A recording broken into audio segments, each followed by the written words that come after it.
मैंने अपनी इस पेंटिंग में कुछ एनाटॉमिकल मिस्टेक्स करी इस पेंटिंग को और डीप और फिलोसॉफिकल बनाने के लिए। तो मेरा नाम है ईशान, मैं एक आर्ट टीचर हूँ, आर्टिस्ट हूँ with more than 10 years of experience. बहुत से लोगों को पढ़ा चुका हूँ, जिनमें कुछ प्रोफेशनल आर्टिस्ट भी हैं, कई सारे डिग्री वाले आर्टिस्ट भी हैं, कई सारे आर्ट टीचर्स भी हैं। इसके अलावा कुछ बुक्स में काम किया है मैंने, कुछ शोज़ में एज अ डिजिटल आर्टिस्ट काम किया है, कई पेंटिंग सेल किए हैं, कई सारे एग्जीबिशंस किए हैं, 2 नेशनल आर्ट कॉन्टेस्ट में फर्स्ट प्राइज़ भी हासिल किया है। और इतनी चीज़ें करने के बाद मैंने सिस्टमेटिकली पढ़ाना शुरू किया। मैं एक प्लेलिस्ट बना रहा हूँ आर्टिस्ट गाइड नाम से। उस प्लेलिस्ट की तीसरी वीडियो है ये। तो जिन लोगों ने पहले की 2 वीडियोस नहीं देखी वो ज़रूर देख लें बेहतर समझने के लिए। सबसे पहले एक चीज़ क्लियर कर दूं मैं कि आर्ट का काम सही या गलत साबित करना नहीं होता। आर्ट का काम एक अलग सोच देना ज़रूर होता है। ठीक है, मैंने एक कॉन्सेप्चुअल पेंटिंग बनाई थी, एक फिलोसॉफिकल पेंटिंग बनाई थी। कुछ चीज़ें थी जो मेरे जहन में थी और कुछ फ़िलॉसफ़ी जो मैंने पढ़ी थी और दूसरों को भी पढ़ाई थी। और ये बहुत खूबसूरत आइडिया है और इसको बनाने में 5 महीने का वक्त लगा, जुलाई से दिसंबर तक। जुलाई में ये आइडिया डिज़ाइन किया मैंने, इसका प्रोटोटाइप बनाया, फिर सारी चीज़ों को पोजीशन किया, कौन सी चीज़ कहाँ रहेगी, साइज़ क्या रहेगा, वगैरह वगैरह। उसके बाद मैंने इस पे काम करना शुरू किया था। मैंने इस पेंटिंग में काफ़ी कुछ इम्बैलेंस रखा है, इंटेंशनली इम्बैलेंस रखा है ताकि ये पेंटिंग और डीप और फिलोसॉफिकल बन जाए। इम्बैलेंस यानी कि एनाटॉमी ठीक नहीं रखी, इसकी रिलेटिव मेजरमेंट ठीक नहीं रखा। जैसे बॉडी के मुकाबले हाथ पैर थोड़े छोटे हैं, हाथ पैर के कलर्स वगैरह वगैरह, ताकि देखने वाले और इंटरप्रिटेशंस निकाल सकें इसकी। पहले इसके पीछे की स्टोरी और फिलॉसफी बताता हूँ, फिर पेंटिंग एक्सप्लेन करूँगा। तो एक बार की बात है, हुआ ये कि मैं अपने कुछ दोस्तों के साथ बैठा हुआ था और उनमें से एक कहने वाले ने कहा कि सारी चीज़ें बेकार हैं, सारे रिलीजन्स बेकार हैं, सारी आइडियोलॉजीज़ बेकार हैं और इंसानियत सबसे बड़ी चीज़ होती है, ह्यूमैनिटी सबसे बड़ी चीज़ होती है। तो मैंने पूछा कि ह्यूमैनिटी मतलब क्या? उन्होंने कहा कि बीइंग ह्यूमन यानी इंसान होना। तो मैंने पूछा कि बीइंग ह्यूमन मतलब क्या? यानी ये कहने से उनका मतलब ये था कि इंसान होना मतलब जो दूसरों का सुख दुख समझे, उसमें सोचने समझने की सलाहियत हो और हाथ पैर हों उसके। तो देखो, ऊपर ऊपर से देखने में ये बात काफ़ी लॉजिकल लगती है, लेकिन अगर थोड़ा और सोचने समझने की कोशिश करें तो पता चलता है कि इंसान होने की ये डेफिनेशन कुछ ठीक नहीं है।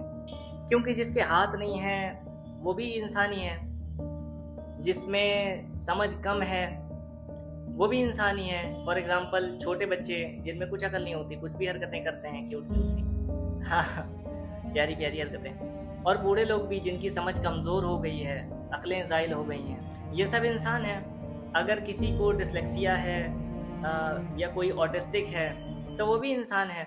इन सबको हम सेमी ह्यूमन की कैटेगरी में तो नहीं डाल देंगे कि आधे इंसान हैं और आधे कुछ और चीज़। तो ये डेफिनेशन कुछ ठीक नहीं है। कोई इंसान किसी का दुख दर्द समझे या ना समझे, ये सिर्फ उसकी चॉइस है ना? ये सिर्फ उसकी चॉइस है। वो किसी ज़रूरतमंद की मदद करे, किसी भूखे को खाना खिलाए या उसको झिड़क दे, उसको नुकसान पहुंचाए, भगा दे, हाँ, तो जो इंसान जैसा होता है वो वैसे एक्शंस करना चूज करता है। इन एक्शंस से बस इतना पता चलता है कि कोई इंसान अच्छा है या बुरा। अगर कोई बुरा भी है तो भी वो इंसान ही है, इंसान की कैटेगरी से बाहर नहीं चला जाएगा, है ना? दूसरों का दुख दर्द समझने वाला सिर्फ एक इंसान नहीं, एक अच्छा इंसान होता है।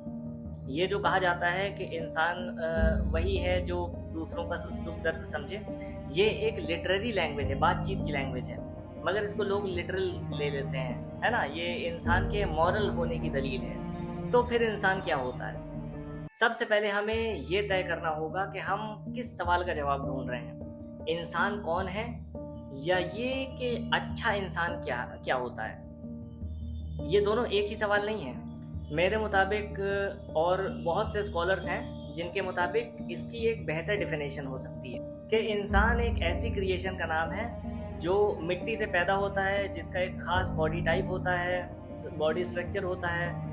मिट्टी उसकी परवरिश करती है, नर्चर करती है और थोड़े वक्त बाद वो वापस मिट्टी में मिल जाता है, मर जाता है। साइंस के मुताबिक भी इंसान स्टार डस्ट से बना है, यानी उन चीज़ों से बना है जो पहले किसी स्टार में मौजूद थी, जैसे carbon, oxygen, nitrogen, iron, calcium वगैरह वगैरह। और मिट्टी से पैदा होने वाली बात उसी बात का एक मेटाफर है। मैं लाइव क्लासेस में अक्सर ये चीज़ें पढ़ाता हूँ, तो मुझे लगा कि एक डिटेल्ड वीडियो बनाई जाए इस बारे में, ताकि ज़्यादा लोगों तक पहुँच सके, ज़्यादा लोग समझ सकें। अब ये डेफिनेशन हर किस्म के इंसान पे अप्लाई होती है, कोई अच्छा इंसान हो या बुरा हो, समझता हो या ना समझता हो, उसके हाथ पैर हो या ना हो, पूरी बॉडी हो या आधी बॉडी हो।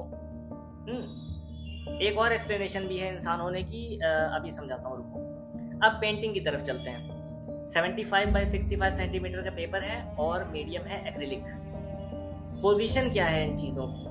बीच में एक इंसान है जिसका चेहरा नहीं है, ताकि ये रिप्रेजेंट किया जा सके कि इंसान किसी भी तरह का हो सकता है, कैसी भी रंगत हो सकती है, कैसी भी शक्ल हो सकती है उसकी। इसके हाथ और पैर के कलर्स में टोटल 7 कलर्स शामिल हैं, 7 कलर्स शामिल हैं, जो अलग अलग तरह की मिट्टी के कलर्स होते हैं। Burn sienna, dark brown, black, dark red, mute, light brown, yellow ochre और थोड़ा सा डार्क ग्रे। ये इन सबको मैंने म्यूट रखा है, दबा दबा सा रखा है, ताकि मिट्टी जैसी फीलिंग दे, क्योंकि मिट्टी से बना हुआ इंसान पॉलिश्ड तो नहीं होगा, है ना, फिर तो मिट्टी का बर्तन बन जाएगा, है ना। तो मुझे इंसान बनाना था, कुल्हड़ नहीं। इसके कपड़े भी ऐसे बनाए मैंने जो मिट्टी जैसा ही फील दें। एक तरफ से ये टाइम का पाबंद है, टाइम की कैद में है, गिरफ्त में है। लेफ्ट साइड एक घड़ी है जो 3 अलग अलग टाइम पीरियड को रिप्रेजेंट करती है। 1 है हिंदी वाला। हिंदी एक नई लैंग्वेज है जो अभी भी चल रही है, ये रिप्रेजेंट करता है प्रेजेंट। 2 रोमन में लिखा हुआ है। रोमन एक एंशिएंट लैंग्वेज थी जो लगभग ख़त्म हो गई है। ये उस वक्त को रिप्रेजेंट करता है जो कभी बहुत मजबूत था, बहुत पावरफुल था, मगर वक्त के साथ नाबूद हो गया, ख़त्म हो गया। 3 अरबिक में लिखा हुआ है। Arabic one of the ancient living languages है।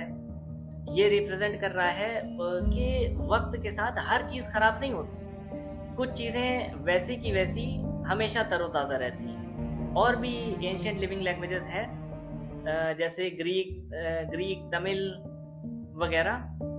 मगर एजुकेशन के लिहाज से अरबिक एक बहुत बड़े पार्ट ऑफ वर्ल्ड में बहुत ज़्यादा टाइम तक चलती रही है। और इसकी एक और वजह है कोई दूसरी लैंग्वेज न लिखने की, वो ये है कि मुझे आती भी तो नहीं है ग्रीक और तमिल। राइट साइड में एक पेड़ है जो इस इंसान के सर के ऊपर तक जा रहा है। ये रिप्रेजेंट करता है नेचर का एक हिस्सा जो हमारे ऊपर साइबान की तरह है, हमें फल, लकड़ियाँ वगैरह देता है, और उसमें हमारे और भी कई सारे फायदे हैं। इस इंसान के पीछे से कुछ वाइन्स आ रही हैं, उनमें कुछ फूल भी हैं, कीड़े भी हैं। हाँ, ये बग मैंने एक आर्टिस्ट से इंस्पायर होके ऐड किया है अपनी पेंटिंग में। उनको मैंने मेंशन भी किया था अपने स्टोरी में, जिन लोगों ने देखा वो देखा होगा। और नीचे की तरफ पत्थर है, यानी बैठने और आराम करने की जगह। उसके नीचे पानी है जो ज़िंदगी के लिए बहुत ज़रूरी है। पानी के बगैर ज़िंदगी पॉसिबल नहीं है, मुमकिन नहीं है। दुनिया इस तरह से डिज़ाइंड है कि इंसान को ज़मीन और आसमान सब नर्चर करते हैं अलग अलग तरह से। अब आते हैं इंसान की दूसरी डेफिनेशन पे। देखो, इंसान के पास एक ख़ास चीज़ ऐसी है जो दूसरी किसी क्रिएशन के पास नहीं है, और वो है अकल। लेकिन जो चीज़ इंसान को इंसान बनाती है वो सिर्फ उसका शऊर नहीं है। इस इंसान वर्ड के अगर हम 2 टुकड़े करें तो 2 अल्फाज निकलते हैं, 2 वर्ड्स निकलते हैं, उन्स और नसिया। ये इंसान की 2 और ख़ास कैरेक्टरिस्टिक्स हैं जो नेचुरल हैं। उन्स मतलब होता है मोहब्बत करने वाला, साथ रहने वाला, और नसिया का मतलब होता है भूलने वाला, जो इंसान की बहुत एक नेचुरल है, भूलेगा नहीं तो इंसान कैसा। ये खामियां भी इंसान की खूबसूरती हैं। तो ये था एक प्यारा सा आइडिया जो मुझे लगा कि एक पेंटिंग बनानी चाहिए, इस बारे में लोगों तक पहुंचाना चाहिए, ताकि और लोग इस पर्सपेक्टिव से समझने की कोशिश करें। तुम लोग मुझे कमेंट सेक्शन में बताओ कि ये आइडिया कैसा लगा, और तुम में से जो लोग ऐसी पेंटिंग बनाना सीखना चाहते हैं वो मुझे इधर इंस्टाग्राम पे मैसेज कर दें, लिंक मेरे चैनल पे मिल जाएगी।